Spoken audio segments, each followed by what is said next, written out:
Buenos días a todos. Gracias por estar acá. Estamos aquí con el grupo de guerreros de la fibrosis pulmonar, que es un subset del PF Warriors, un grupo internacional de apoyo. Mi nombre es Mariluz Fuentes, muchos me conocen. Yo trabajo con Nancy Lee Suárez. Ella desafortunadamente no pudo venir hoy porque está con un problema de salud, pero ella es una guerrera, tiene 10 años ya, 14 años de estar post-trasplante de una condición que se llama Hermansky-Pudlak Syndrome. Muy interesante. Ella es lo que yo miro para cuando me dé fuerzas. Y yo soy médico, también estoy retirada hace un par de años y también tuve fibrosis pulmonar idiopática y hace casi 4 años recibí un trasplante doble de pulmón. Vivimos aquí en Estados Unidos y este grupo lo tenemos para ayudarnos a todos. Y hoy en día tengo el placer de tener con nosotros al doctor Fabián Caro, que es el jefe de la sección multidisciplinaria especializada en enfermedades pulmonares intersticiales difusas o EPID. Él es argentino y trabaja en el hospital es neumólogo y trabaja en el Hospital de Rehabilitación Respiratoria María Ferrer en la ciudad de Buenos Aires, en Argentina. Es exdirector director del departamento de EPID y de ALAT. Él también es coautor de las guías mundiales de fibrosis pulmonar idiopática y fibrosis pulmonar progresiva. Muchas gracias, doctor Caro, por darnos su tiempo para estar aquí con nosotros para ayudarnos a ayudar a los pacientes, como yo siempre digo. Adelante, doctor. Gracias a todos por estar acá. Les recuerdo que por favor tengan sus teléfonos apagados. Gracias. Bueno, muchas gracias, Mariluz, y en tu nombre quiero saludar a todo el grupo de PF Warriors que hacen un trabajo genial. Y es la primera vez que doy una presentación para ustedes, así que es un orgullo para mí. Viajo por toda Latinoamérica, pero es la primera vez que doy para ustedes y yo los venía siguiendo en las redes, así que para mí un orgullo poder ayudarlos. Y seguramente hay mucho equipo atrás tuyo, así que les agradezco a todos el trabajo que hacen y bienvenidos a todos los pacientes que están aquí presentes y espero poder dar una presentación que les pueda ser de utilidad. Bueno, vamos a compartir pantalla. Les voy a dar una presentación. Ustedes saben que es muy difícil para los médicos hablar para pacientes, porque estamos acostumbrados a hablar un idioma entre médicos. Sin embargo, por suerte atiendo muchos pacientes, entonces estoy acostumbrado a hablar el idioma humano, como le llamo yo. Entonces voy a tratar de dar una presentación contándoles cuáles son las barreras que existen en Latinoamérica y en Estados Unidos también y en todo el mundo, de los médicos y de los pacientes en las enfermedades pulmonares intersticiales. Y voy a tratar de romper algunos paradigmas que ya uno va escuchando y son cosas que se repiten y es bueno saberlas. Bien, Mariluz me planteó que yo les dé el escenario de las barreras más frecuentes. La barrera más frecuente, sin duda, es el inicio, que es el diagnóstico.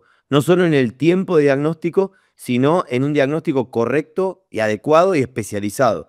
Ustedes saben que son enfermedades, las enfermedades intersticiales, no tan frecuentes, entonces eso hace que el médico ya de por sí las conozca menos.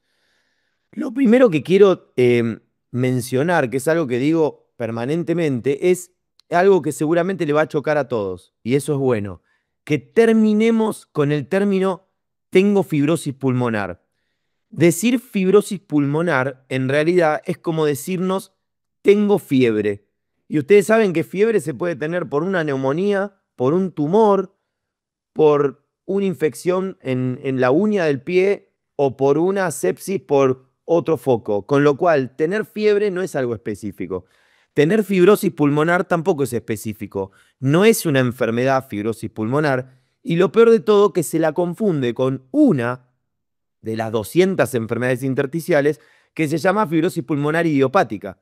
Entonces, algunos piensan que fibrosis pulmonar es fibrosis pulmonar idiopática. Entonces, se menciona de forma vulgar, tengo fibrosis pulmonar. Fibrosis pulmonar en realidad es una forma de presentación de 200 enfermedades diferentes que requieren un término específico. Ahora, si yo les llego a hablar de las 200 causas que hay de enfermedad pulmonar intersticial fibrótica, que así uno debería llamarla, y que ustedes la conocen como fibrosis pulmonar, esta clase duraría 3 meses, con lo cual nadie se quedaría vivo escuchándola o despierto. Entonces yo a mis pacientes les digo, mire, si un neumólogo o neumonólogo en Argentina no es especialista, cuando se enfrenta a un paciente con una enfermedad pulmonar intersticial, que así se llama el conjunto de las 200 enfermedades intersticiales que pueden dar fibrosis, hay 3 grandes grupos que se llevan el 95% de las causas. La primera es la fibrosis pulmonar idiopática, como dijo Mariluz, que después lo vamos a desarrollar, no conozco su caso, pero dijo, tuve o tengo fibrosis pulmonar idiopática y me trasplanté. Esa es una de las causas más frecuentes de enfermedad pulmonar intersticial, que ahora vamos a hablar un poquito de eso. La otra, que es el grupo por lejos más frecuente, es las vinculadas con enfermedades autoinmunes o reumatológicas. Recuerde que reumatológico no es reuma. Hay un montón de enfermedades autoinmunes que se llaman reumatológicas, pero la gente muchas veces la confunde con tengo reuma. Reuma es artrosis, eso es del envejecimiento, eso no es algo autoinmune. Pero hay un montón de enfermedades autoinmunes que dan enfermedad intersticial. Y por otro lado, la neumonitis por hipersensibilidad, que es el gran desafío que tenemos los médicos y los pacientes, porque se puede confundir muchas veces con fibrosis pulmonar idiopática y también les voy a hablar. Entonces, hay 3 grandes grupos que seguramente engloba todos los casos que estamos acá presentes. Uno es de causa ambiental, es decir, neumonitis por hipersensibilidad. Es la inhalación repetida de antígenos orgánicos que están normalmente en el ambiente, sobre todo proteínas de plumas de las aves.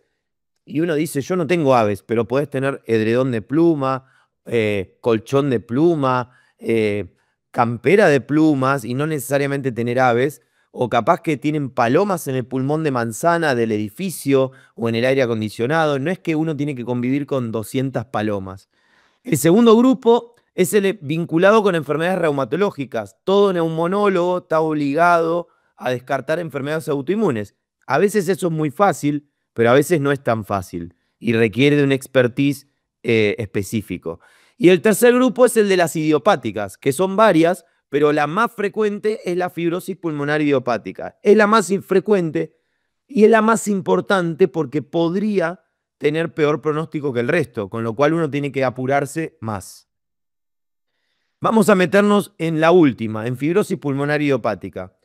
Idiopático significa sin causa aparente. En realidad eso es un error en la medicina, todo tiene causa. Lo que pasa es que durante años no conocíamos la causa y le llamamos idiopática porque se supone que uno tiene que descartar enfermedades autoinmunes y enfermedades de exposición ambiental. Entonces se le llama fibrosis pulmonar idiopática cuando, habiendo descartado esas causas importantes, tiene ciertos condimentos que yo ya voy a mencionar, que seguramente Mariluz después me va a preguntar al finalizar la clase, pero lo que es importante es que esta es una enfermedad silenciosa. Cuando el paciente refiere síntomas, posiblemente ya perdió la mitad de la capacidad pulmonar. Si a eso se le agrega que uno piensa que es porque el envejecimiento le falta el aire o porque está pasado de peso o porque está sedentario, entonces uno va justificando la falta de aire y de forma desapercibida la enfermedad avanza. No da aviso temprano, con lo cual los médicos somos los que tenemos que buscarla de forma activa. Y acá es donde empezamos a chocar con la realidad y seguramente vamos a hablar del tema de Mariluz, posiblemente, si quiere. La fibrosis pulmonar idiopática es prácticamente exclusiva de hombres. Entonces, recién escuché a Mariluz, que no conozco el caso, diciendo yo tuve fibrosis pulmonar idiopática. Probablemente Mariluz no tuvo fibrosis pulmonar idiopática y lo que tuvo es una causa que ahora ya conocemos muchas más y que se comportó como una fibrosis pulmonar idiopática. Pero cuando uno ve a una mujer con fibrosis pulmonar idiopática, lo primero que tiene que pensar el especialista es que no es fibrosis pulmonar idiopática y hay que buscar causas. Y es ahí donde las neumonitis por hipersensibilidad o las enfermedades autoinmunes ocultas son muy frecuentes. Entonces, cuando uno está en contexto de fibrosis pulmonar idiopática, generalmente son hombres mayores de 50 o 60 años que tienen falta de aire progresiva, sin otra causa que lo justifique, que suelen tener unos ruidos que se llaman rales velcro, que es por el despegamiento del velcro, como los abrojos de las camperas. Por eso, como el ruido se asemeja al velcro, se le llama rales tipo velcro, que la mitad de las veces puede tener dedos en palillo de tambor, cambia la curvatura de las uñas, después lo hablaremos, y que no tiene que tener, perdón, ni enfermedad autoinmune, ni una exposición ambiental que sugiera neumonitis por hipersensibilidad. Ahora bien, ¿puede haber una mujer con fibrosis pulmonar idiopática? Sí, por supuesto. En ese caso, habitualmente hay factores genéticos que lo justifican, que ahora ya conocemos y antes no. Con lo cual, algo que hablamos entre los especialistas, la fibrosis pulmonar idiopática no es tan idiopática. En realidad, es un paciente que tiene una predisposición genética y por el envejecimiento y el agregado de otros factores como tabaco, se desencadena un mecanismo fibrótico y progresivo y a eso le llamamos fibrosis pulmonar idiopática cuando se descartan todas las causas habituales.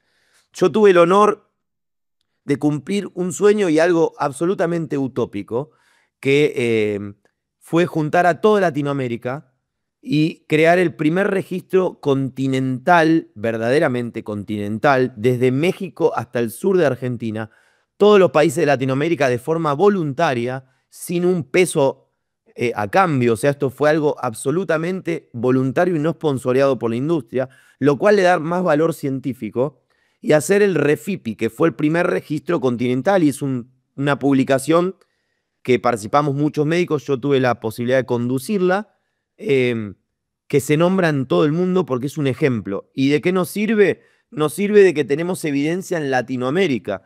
14 países, casi 150 médicos participaron, casi 1000 pacientes incluidos de todos los países, como ustedes pueden ver, México, Brasil, Colombia, Uruguay, bueno, no los voy a mencionar, salvo las Guyanas, algunos países de Centroamérica y Cuba, el resto participaron todos. Realmente ustedes dicen, bueno, no es tan difícil, es muy difícil hacer esto, sobre todo de forma voluntaria. ¿Y qué saco de importancia a este registro? Por ejemplo, que nos mandaron casi 1000 pacientes, de los cuales, siendo especialistas, los médicos que mandaban, pero no neumonólogos o neumólogos, especialistas en enfermedades intersticiales, así todo, hay un 22% de error en el diagnóstico. Imagínense lo que ocurre cuando el neumólogo no es especialista. Se estima que aproximadamente la mitad de los casos están mal diagnosticados. Y eso impacta, por supuesto, en la evolución y en la sobrevida. La otra barrera importante es la demora en el diagnóstico. Esto es fundamental. Y para que no se sientan mal los latinos de Latinoamérica o los que viven en Estados Unidos, esto ocurre en todo el mundo, incluso en los países de primer mundo, como así se llaman. Pero en Latinoamérica podemos decir que el promedio de demora en el diagnóstico, que significa desde el primer momento que el paciente sintió falta de aire hasta que alguien le dijo, usted tiene fibrosis pulmonar idiopática, es casi de 2 años, 18 meses. Eso es una, perdón la expresión, eso es una brutalidad, teniendo en cuenta que son enfermedades que evolucionan muy rápido y que pueden tener una sobrevida muy corta. Imagínense, si la sobrevida es corta, si encima le agregamos la mitad del tiempo de sobrevida peleando por el diagnóstico. Esto ocurre en todos los países de Latinoamérica. Entonces uno dice, bueno, es porque somos pobres. No.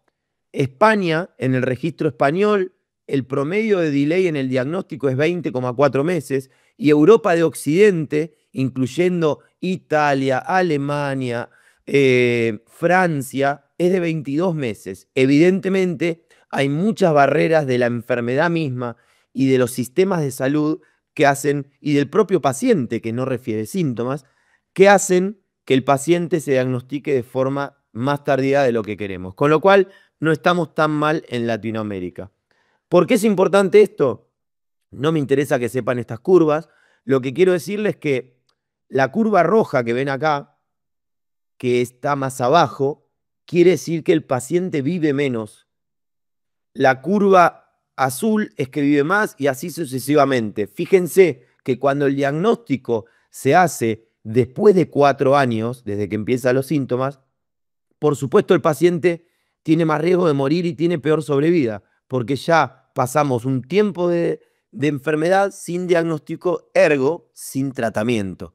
Con lo cual es fundamental la sociedad de paciente, la ayuda que le podemos dar a los pacientes, formar especialistas, informar sobre centros especializados, porque el delay en el diagnóstico no es solamente del médico, es del paciente que consulta tarde por muchos motivos, del sistema de salud que muchas veces deja desamparado a un grupo de pacientes y del sistema médico que a veces no reconoce a estas enfermedades. Son muchas las barreras para el delay en el diagnóstico.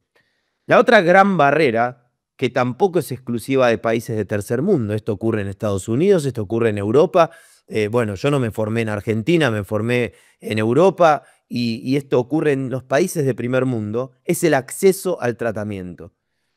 Tenemos tratamientos aprobados para ciertas enfermedades por los entes regulatorios de cada país, sin embargo, sigue habiendo también un delay en el tratamiento por las barreras en el acceso. Cuando hablo de tratamiento, no solo hablo de pastillas, píldoras, porque la gente o los pacientes pensamos cuando somos pacientes que el tratamiento es una pastilla que me va a salvar y se acabó. En realidad, el tratamiento es el tratamiento farmacológico, la rehabilitación pulmonar, el oxígeno, el acceso al trasplante pulmonar, un montón de tratamientos holísticos que hacen al que el paciente cambie la sobrevida y mejore la calidad de vida.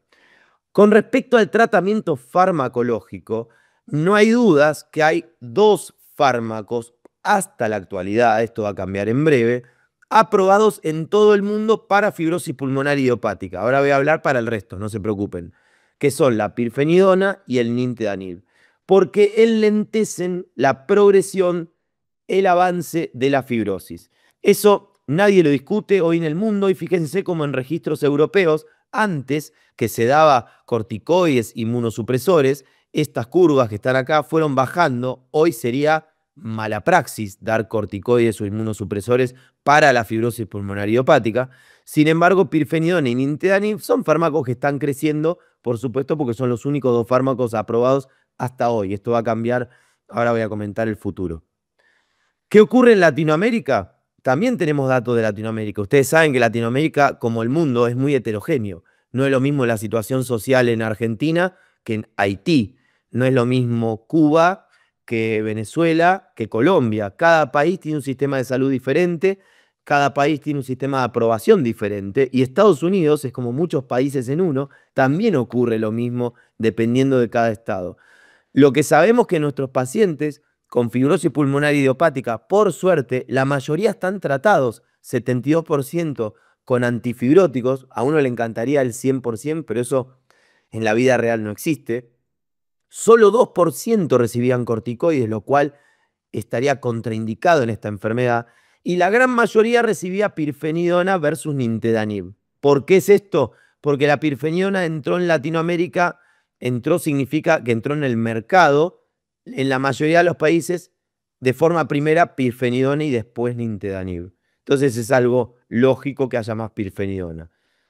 Comparándonos con Estados Unidos, ya que estamos en PF Warriors, fíjense que no estamos tan mal. El registro de Latinoamérica Refipi que conduje yo y 150 médicos participamos, 72% recibían algún antifibrótico. El IPF Pro son varios centros de Estados Unidos de diferentes estados. Es un registro más antiguo, es de 2014, eso es importante, pero fíjense que el 54% tenía tratamiento. Por varios motivos, un 46% no estaba recibiendo antifibróticos, con lo cual la falta de acceso no es solamente en países del tercer mundo, ocurre también en el primer mundo. Ahora bien, fíjense qué trabajo voy a mostrarles tan negativo y tan positivo a la vez. Este es un trabajo que conduje yo en nuestro país cuando llega la pirfenidona por primera vez a la Argentina, eso fue en el año 2013, que fue un poquito después que llegó a Estados Unidos. Llegó un biosimilar, un laboratorio que copió la molécula y la trajo a nuestro país. Y yo realmente tenía dudas. Entonces dije, voy a hacer un estudio de farmacovigilancia para ver si esta pirfenidona es igual a la de Roche, que es el original. Hice el estudio observacional de los primeros 50 pacientes que recibían pirfenidona. Por supuesto que dio igual que el original. Eso no lo quiero mostrar. Pero fíjense este dato. Los pacientes que fallecían en ese registro de 50 pacientes eran pacientes que suspendían más el fármaco. Entonces yo me dije a mí mismo, bueno, esto es algo lógico porque se ve que les fue mal y por eso suspendieron, porque el paciente cuando deteriora no tolera la medicación, etc. Sin embargo, cuando me fijé cuál es el principal motivo de suspensión, el principal motivo, como ustedes pueden ver, fue la falta de entrega por los seguros médicos, lo cual es terrible mostrar esto. No es que el paciente no lo toleró, no es que el médico no se le indicó, es que el pagador, o sea, el seguro médico, obra social en nuestro país, dejó de dárselo sin motivo alguno más que el económico. Con lo cual, suspender el tratamiento impacta en la sobrevida, con lo cual también es importante en la cadena de salud los pagadores, porque al fin y al cabo estos fármacos son de alto costo, alguien los tiene que pagar, tienen que entender que esto impacta en la vida de todos ustedes. Y los médicos tenemos que estar atentos a esto y la sociedad de pacientes viene de ser un pie fundamental en la ayuda al acceso a los fármacos.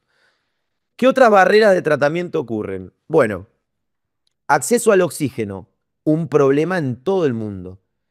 Al oxígeno adecuado. No existe un oxígeno ideal. Primer punto, no todo paciente requiere oxígeno. Yo a mis pacientes les digo para que a ustedes les sirva. ¿Cuándo carga nafta o gasolina en el auto? ¿Cuando el auto empieza a funcionar peor o cuando marca que le está faltando nafta? No, el auto funciona igual con 1 mililitro de nafta que con 20 litros. Cuando se acaba, se acaba. El cuerpo es lo mismo. Tenemos un medidor que es la saturación de oxígeno o la medición de oxígeno en sangre. Pero la falta de aire no siempre es falta de oxígeno. Entonces, es muy común que el paciente nos diga, doctor, ¿me indica oxígeno porque me falta el aire? No. Se pone nafta cuando falta nafta, se pone oxígeno cuando falta oxígeno. La falta de aire puede estar ocasionada por un montón de cosas. Entonces, el acceso al oxígeno, la buena indicación de oxígeno es un problema en todo el mundo. Después podemos hablar en las preguntas, que espero que sean muchas. La rehabilitación pulmonar. Todo paciente con síntomas respiratorios, es decir, falta de aire, a pesar del tratamiento, debería recibir un plan de rehabilitación pulmonar. ¿Qué estoy diciendo? Que prácticamente todos los pacientes tienen que tener rehabilitación pulmonar. Yo estoy seguro que todos ustedes, me animo a decir que el 95% no está haciendo rehabilitación pulmonar, porque este es un problema en todo el mundo, el acceso a la rehabilitación pulmonar de forma adecuada. El acceso al trasplante. Marilú nos contaba, estoy trasplantada. Sí, Estados Unidos en ese sentido es un ejemplo.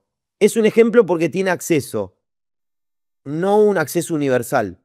Ustedes saben y me van a contar las barreras, yo ya las conozco, de el acceso a trasplante en Estados Unidos. Imagínense el acceso a trasplante en países donde no hay trasplante. Y ustedes pueden decir, ¿qué países no tiene trasplante? Bienvenidos al mundo. La mayoría de los países de Sudamérica y de Latinoamérica no tienen acceso al trasplante pulmonar porque no existe directamente plan de trasplante.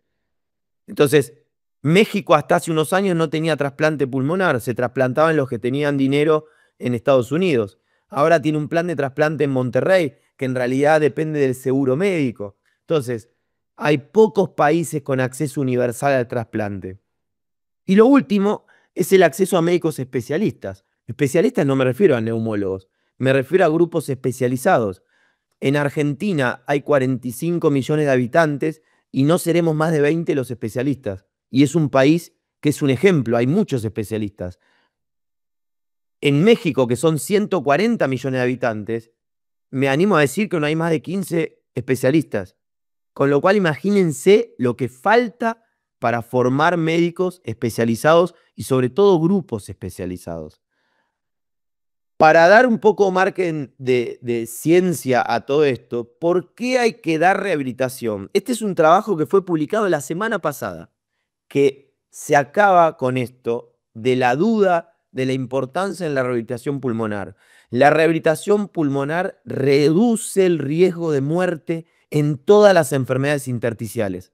Con lo cual, imagínense lo importante que es, porque no solo reduce el riesgo de muerte, lo pone al paciente en un sistema activo de control, porque el kinesiólogo o el fisiatra le pregunta, ¿cómo te sentís, Jorge? ¿Estás igual? ¿Estás peor? Lo controla más de cerca. Hay un montón de cosas desde el punto de vista físico y psíquico que hacen que el paciente mejore la calidad de vida y impacta en el riesgo de muerte. De hecho, para mostrarle datos de Estados Unidos, hay guías que son de la American Thoracic Society, que son oficiales, que cuentan que ya la recomendación debería ser fuerte. Eso quiere decir que a todos hay que recomendarle rehabilitación con enfermedad intersticial. Y cuando uno dice calidad de evidencia moderada, es algo muy fuerte. Quiere decir que ya hay trabajos científicos que lo respaldan. Con lo cual, no se discute, sin embargo, el acceso sigue siendo muy malo. Después me contarán su experiencia. Y viene un futuro de tratamientos. Y como ustedes verán, el mundo está complicado. Guerras acá, guerras allá, presidentes un poco locos, posturas políticas que cambian en un término a otro, de un lugar a un lugar opuesto, políticas de salud totalmente heterogéneas, y vienen fármacos. Por ejemplo, el nerandomilast es el nuevo antifibrótico, esto es del laboratorio Boehringer Ingelheim, alemán, fue presentado en el Congreso americano hace tan solo un mes y ya está en vías de aprobación por la FDA, con lo cual va a ser el próximo antifibrótico tanto para fibrosis pulmonar idiopática como las otras. Tenemos 2 tratamientos aprobados en el mundo y en FDA para pirfenidona y nintedanib, en FPI, y nintedanib también para fibrosis pulmonar progresiva y esclerosis sistémica, que ahora voy a mencionar algo, y se viene un nuevo fármaco, y se viene otro fármaco que posiblemente también dé resultados positivos, ojalá, con lo cual se vienen nuevas barreras y más trabajo para la sociedad de pacientes, porque son fármacos de alto costo, porque alguien tiene que pagar todo esto y porque hay que justificar de por qué tenemos que dar estos fármacos. Otro tema son las confusiones. Por ejemplo, una confusión muy importante es, mis pacientes me dicen, Fabián, yo ya no tengo más artritis reumatoidea con enfermedad pulmonar intersticial, ahora tengo fibrosis pulmonar progresiva. ¿Qué es fibrosis pulmonar progresiva? ¿Es una nueva entidad? ¿Es una enfermedad? No. Fibrosis pulmonar progresiva es un paciente que no tiene fibrosis pulmonar idiopática, puede ser una neumonitis por hipersensibilidad fibrótica o una enfermedad autoinmune con cualquier enfermedad intersticial fibrótica, que a pesar del tratamiento adecuado progresa como si fuera una fibrosis pulmonar idiopática. Pero no es fibrosis pulmonar idiopática, porque la fibrosis pulmonar idiopática se considera que siempre va a ser progresiva. Entonces, cuando uno tiene, por ejemplo, artritis reumatoidea y enfermedad intersticial o fibrosis, y progresa a pesar del tratamiento, con ciertas características, eso se llama fibrosis pulmonar progresiva. Yo fui parte de la última guía, esta es la última del 2022, de fibrosis pulmonar idiopática y fibrosis pulmonar progresiva. Este es un grupo de expertos a nivel mundial. Para que vean la representatividad, somos 3 latinos, 2 mexicanos y el único sudamericano soy yo. El resto es todo Estados Unidos y Europa de Occidente y hay 2 japoneses. Bueno, esa es la representatividad como en el fútbol. Bueno, en el fútbol es un poco diferente de la importancia económica y científica de Estados Unidos y Europa de Occidente. Entonces, fibrosis pulmonar progresiva no es una enfermedad, es el comportamiento de muchas enfermedades que no son fibrosis pulmonar progresiva y se comportan como una fibrosis pulmonar progresiva. Y tenemos aprobación del uso de nintedanib para esos pacientes.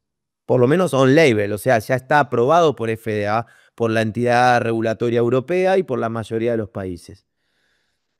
Bien, ¿qué porcentaje de pacientes que no son fibrosis pulmonar idiopática pueden tener este fenotipo de comportamiento, es decir, esta forma de comportamiento? Aproximadamente entre un 20 y un 40%. Fíjense, en artritis reumatoidea con fibrosis, en nuestro grupo, 32%. En neumonitis por hipersensibilidad, 70%. Es muy común eso.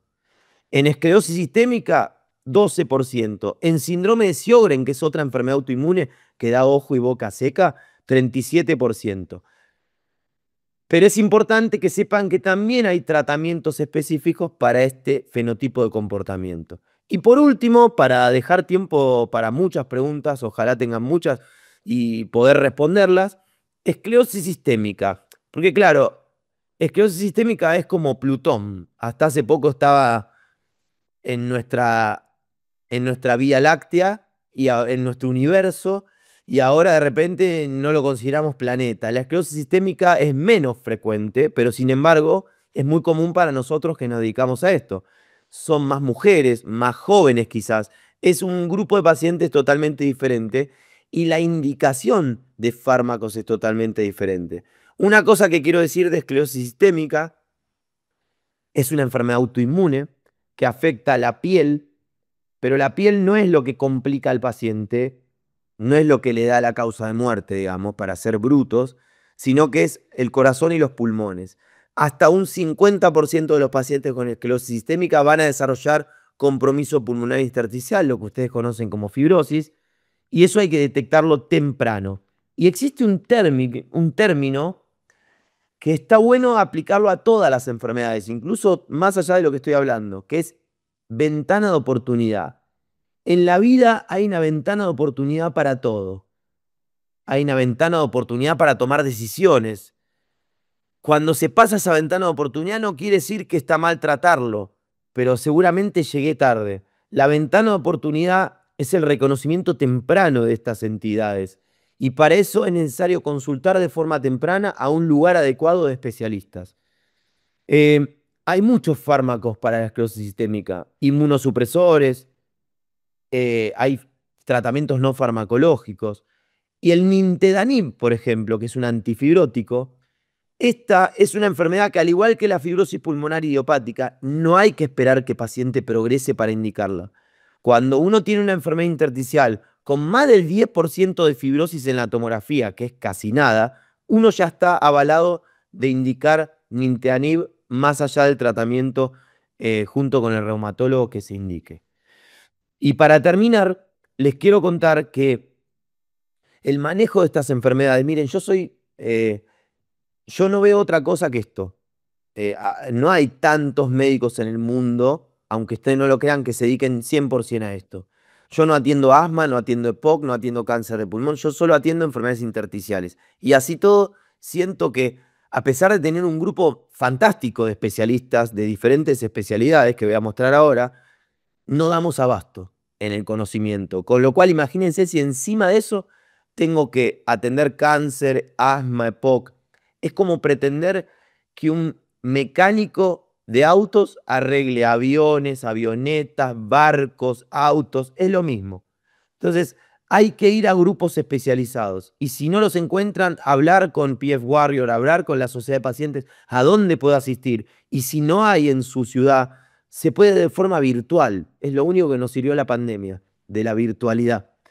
El manejo de estos pacientes de ustedes es un manejo integral. No es solamente el comprimido, es la rehabilitación, es el manejo de comorbilidades, es el manejo de la parte psicológica, nutricional, la rehabilitación pulmonar, el oxígeno, las complicaciones que pueden haber con los tratamientos, contactarlo con sociedades de pacientes. Para nosotros la medicina es un todo. Y siempre, pero siempre se debe trabajar en equipo. No existe que un neumólogo esté solo en su oficina y los atienda a ustedes solo. Se puede, pero seguramente va a ser insuficiente. Este es mi grupo especializado. Yo trabajo en Argentina, como dijo Mariluz, en Buenos Aires, en la ciudad de Buenos Aires. Es un hospital respiratorio nacional que por suerte atiende a toda la Argentina y a toda Sudamérica y a toda Latinoamérica. Vienen pacientes hasta de España muchas veces. Tiene la virtud que es público. Eso es algo raro en el mundo. Quiere decir que cualquier habitante que pise el suelo de Argentina puede ser atendido. Con lo cual no me importa si tiene dinero, si no tiene dinero, si alguien tiene seguro médico o no. Y tengo un grupo especializado multidisciplinario de neumólogos, reumatólogos, psicólogos, especialistas en enfermedad intersticial, patólogos, rehabilitadores especialistas en enfermedad intersticial, servicio social, que es más la labor como de PF Warriors, ayudar al paciente al acceso, cirugía, endoscopía, dermatólogo, inmunólogo, genetista. Bueno, es interminable. Y la sociedad de pacientes, ¿por qué lo puse acá? AFIPIA es la sociedad de pacientes de Argentina, que incluye pacientes de otros países de Latinoamérica. PF Warriors para nosotros, como toda la sociedad de pacientes, son pilares fundamentales para el manejo de ustedes, por la educación, por la asistencia, por la información, porque contienen al paciente cuando no tiene acceso, porque lo orientan a dónde tiene que consultar. Sería imposible que nosotros podamos hacer todo, con lo cual para nosotros es igual de importante el neumólogo especialista que ustedes. Es igual, lo tengo clarísimo eso. Y por eso hay que trabajar en equipo. Y para terminar, decirles esta frase que siempre digo que me encanta. Los pacientes con fibrosis o los pacientes con enfermedad intersticial, lamentablemente no son pulmones que caminan. Son pacientes que tienen problemas sociales, psicológicos, miedos, temores, barreras, tienen problemas de acceso, tienen problemas con su pareja, tienen problemas de efectos adversos, de complicaciones, y siempre tienen que ser manejados como tal. Personas que tienen enfermedades, no enfermedades que tienen personas. Porque los médicos a veces pecamos de hablar de enfermedades, de hablar como si fuera algo abstracto. Y detrás de eso hay personas que lamento decir que todos vamos a enfermar de algo en algún momento. Y solamente cuando estamos de su lado entendemos bien lo que se siente. Con lo cual siempre tienen que ser manejados como personas. Y ojalá algún día pueda decir que de forma universal sean atendidos de forma especializada y multidisciplinaria. Mientras tanto, tenemos que seguir trabajando en este tipo de sesiones para entrenar pacientes, médicos y a toda la sociedad. Bueno, muchísimas gracias y espero haber sido útil y espero las preguntas. Gracias, Fabián. Sí, pues, exacto. Muchísimas gracias por esta presentación tan espectacular, sobre todo tan clara e informativa y donde se discutieron cosas muy importantes, puntos muy importantes. Quiero decir que aquí en este país también tenemos las mismas barreras.